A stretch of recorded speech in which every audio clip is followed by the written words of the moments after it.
Hey guys, welcome back to my YouTube channel. It's Marissa. If you're new here, don't forget to hit that subscribe button down below. Today's video is going to be another college video, and this video is all about dorm life, roommates, and how to be a good roommate. If anyone is to talk about roommates, is probably me. I've had 3 roommates my freshman year of college, and let's just say it didn't go so well. So I made a list on my phone of all the topics that I wanted to discuss, go over, stuff like that. So let's just get right into the video. So the first part is probably going to be like how to be a good roommate, and then we'll talk about dorm life on its own. Tip number 1 for being a good roommate is definitely respect people's belongings. This is probably a really, really big one. Even just because you live in the same like little room as someone doesn't mean that everything is yours. Doesn't mean you can just take it without asking. Always ask before you use something. If you want to borrow your roommate's stuff, just ask. And if she says yes, then awesome. But if she says no, you do need to respect that. I had a roommate that every time I'd go down back home, she would like use my clothes and not ask me, which is kind of like annoying because just because I'm not there doesn't mean I won't find out if you used my clothes or not. You know what I mean? So definitely respect other people's belongings. Don't use anything that is not yours unless you ask. Tip number 2 is definitely clean up after yourself. Now this is a huge one. This should probably be number 1, honestly, actually, because you're in a very small room. Like, honestly, you're in probably a size of like a 12 by 13 room, just like an average small like bedroom, but there's gonna be 2 of you, so there's like no space at all. If there was 1 of you, there'd be more space, but if you had like a really small bedroom and you put 2 people in there, it is so tiny, it's ridiculous. So it's easy to get bugs. It's a very small space and it's gonna be cluttered and you will get bugs if you leave stuff out. I had a roommate who was cutting up strawberries, left the strawberry juice like on the cutting board with the knife still dirty under the bed. Are you kidding me? That's disgusting. Dorms are the most nastiest places, and that just puts the cherry on top for getting bugs. I took it upon myself to clean it because she wasn't. But you need to clean up after yourself because you're in such a small space. If one person leaves one thing on the floor, your whole room is going to be cluttered because it's already small and it's already cluttered with all of your guys' stuff and all that stuff. So definitely clean up after yourself because it's just going to make the room even more smaller and you're going to literally lose your mind. Like, legit. Their tip is definitely, again, try to keep your stuff on like your side because it is just going to get cluttered. Also, you don't want to like mix up your guys' stuff. Like, let's say you have 2 of the same thing, you put on her side, you guys are going to get mixed up. So maybe mark everything that is yours somehow. Maybe like add a little like colorful tape or something to that effect, just to make sure that you know that's mine, that's like my charger or whatever. But definitely keep your stuff on your side because just because you're sharing a room doesn't mean the whole room is yours. It is you and your roommates, so you kind of want to keep that balance. Tip number 4 is respect each other's privacy. Now this is a really, really big thing. If she doesn't want or he doesn't want you going into a certain area, don't do it. Okay, like it's just a privacy thing. If they want a little time to themselves, maybe they have somebody over, just respect that so that way you can get it in return if you have someone over, stuff like that. But just respect each other's privacies. Don't go through each other's stuff. Don't go through each other's notebooks, phones, computers. Just respect your privacy just like you would at home with your sibling or friend or whatever. Tip number 5 is definitely respect your roommate's study and sleep habits. Don't get me started. Now, I lived in Coronado at U of A my freshman year for a little bit, and let me tell you, that is the party dorm. It is so loud. Everyone's always out and about. It's just loud and you really can't study. Well, I found that I just wasn't able to study in my own room or even the study rooms because people would just like fool around and stuff. And it was getting really annoying, and especially when your roommate's coming in and out, in and out, in and out, and bringing people in and doing stuff. It's hard to study, and sometimes I don't want to walk all the way to the library.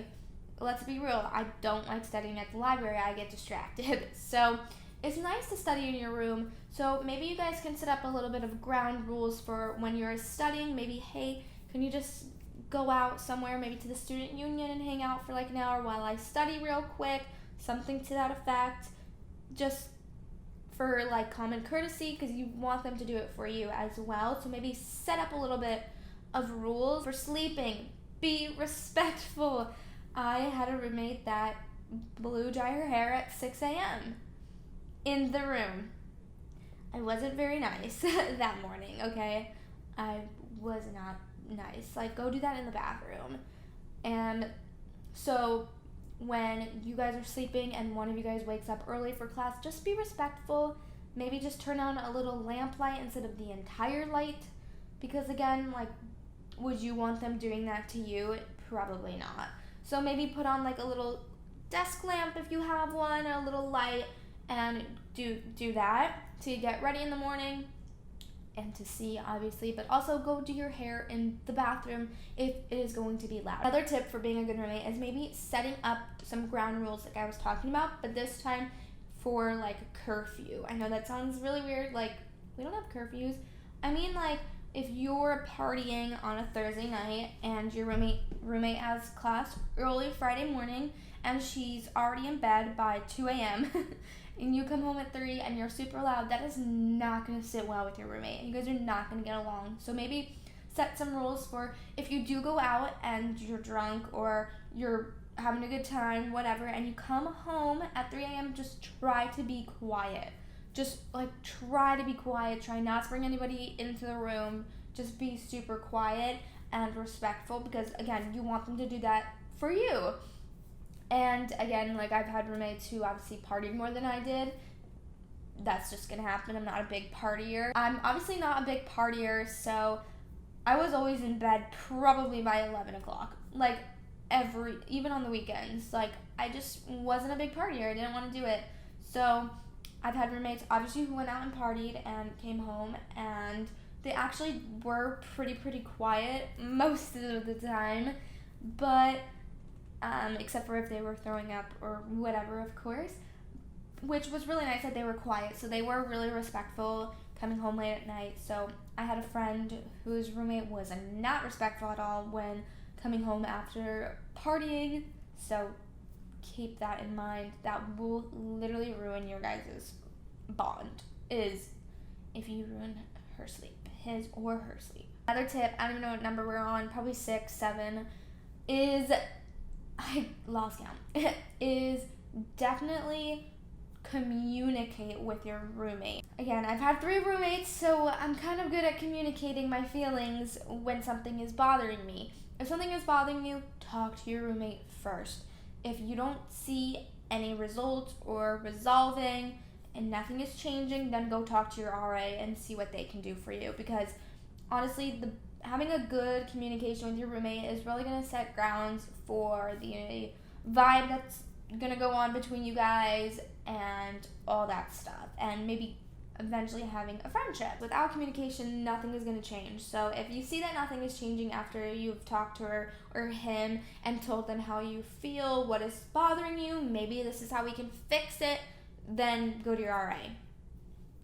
And lastly, a good tip for being a good roommate is just be friendly, be kind, try to be their friend. Just try. That's all I ask, is try. So those are all the tips on how to be a good roommate. So now just some tips and little hacks for the dorm life. Here we go. So I think that a big thing for the dorm is I loved coordinating with my roommate what theme we were gonna have. Like, that was all I cared about, was the theme. So we got together and we talked about what color scheme we want and stuff like that. So we picked white, pink, and gold, and it was so cute, like coral, so cute. I'll leave our dorm tour down below. I have 2 of them. This was my Coronado dorm tour. It was so cute. I loved our dorm. It was really cute.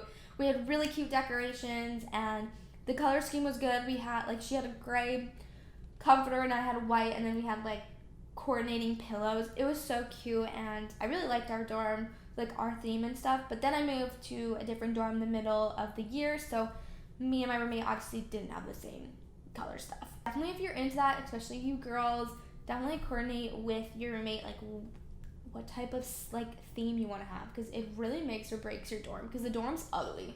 We made it cute. Another thing is also coordinate with your roommate with what each of you is going to buy for the dorm. The dorm is already small enough, so adding a lot of stuff obviously is going to make it smaller, and you don't want to have two of the same things. Like, you don't want to have two fridges because there honestly won't be enough room.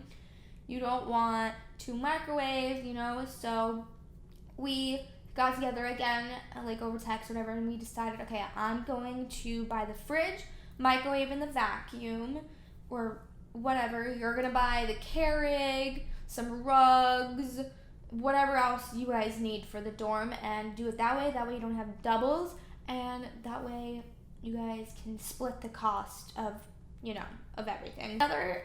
Another little hack for the dorm is bring a humidifier or an air purifier. The air in the dorms is disgusting. It sucks. And you're probably always going to get sick because you're around a bunch of college students. So having a humidifier is going to, one, put moisture in the air. It's not going to be so dry and gross. It's, Or it also will help purify your air. Even just a humidifier or an air purifier, it will help just clean out your air, have good air for you to breathe in, so you won't get sick as much. Just have fun. Dorm life is something you get to experience once or even more, and it's something that everyone should experience because you might like it. I didn't like it. I like living by myself. I like being by myself. I don't like the dorm life. Now, if we had separate rooms and we shared like a common area, I would have loved it. That would have been fun, like a little apartment style, but sharing the same room with someone literally sucks. And I'm sure everyone will say that, but some people did like it, some people don't. I'm the person who doesn't. But it's something to experience. You meet a lot of new people, you meet a lot of your good friends, and it's super fun, especially if you're really good friends with your roommate. It's like living with your best friend, I hope that these little tips and tricks helped you to become a better roommate or to get you prepared to be a roommate and for the dorm life, because I know school is starting like in 2 weeks. Crazy. And I know some people are moving in early for sororities and recruitment and stuff, so good luck to you guys. But anyways, I hope you guys really enjoyed. Hope these helped you out. If you like college videos, give this video a big thumbs up, subscribe, follow my socials, and I will see you guys in my next video. Bye!